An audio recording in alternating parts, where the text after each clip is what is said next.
پرانے وقتوں میں ایک شخص تھا جس کا نام تھا نسوح۔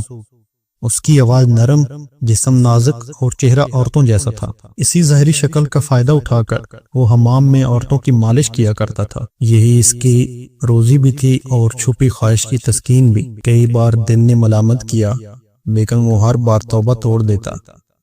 ایک دن بادشاہ کی بیٹی حمام میں آئی۔ مالش کے بعد اس کا قیمتی ہیرا غائب ہو گیا۔ شہزادی نے حکم دیا کہ سب کی تلاشی لی جائے۔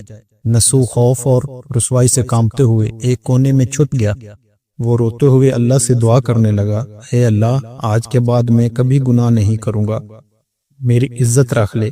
دعا ختم ہی ہوئی تھی کہ باہر سے آواز آئی، نسوح کو چھوڑ دو، ہیرا مل گیا ہے۔ نسوح کی آنکھوں سے آنسو بہہ نکلے اور دل کو سکون ملا۔ اس نے ناجائز کمائی غریبوں میں بانٹی اور شہر چھوڑ دیا۔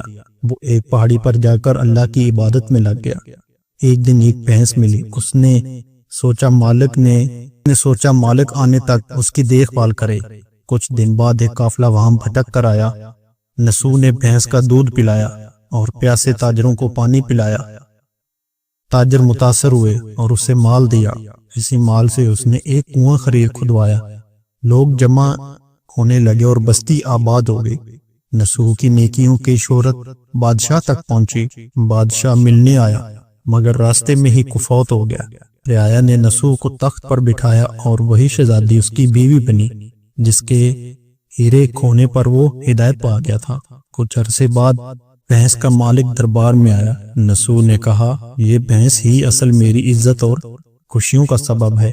شخص مسکرایا اور بولا، اے نسوح، نہ میں انسان ہوں نہ یہ بھینس جانور، ہم دونوں فرشتے تھے جو تمہارے امتحان لینے آئے تھے۔ یہ کہہ کر وہ غائب ہو گیا اور تب سے دنیا میں مشہور ہوا۔ سچی توبہ کو کہتے ہیں توبہ نسوح۔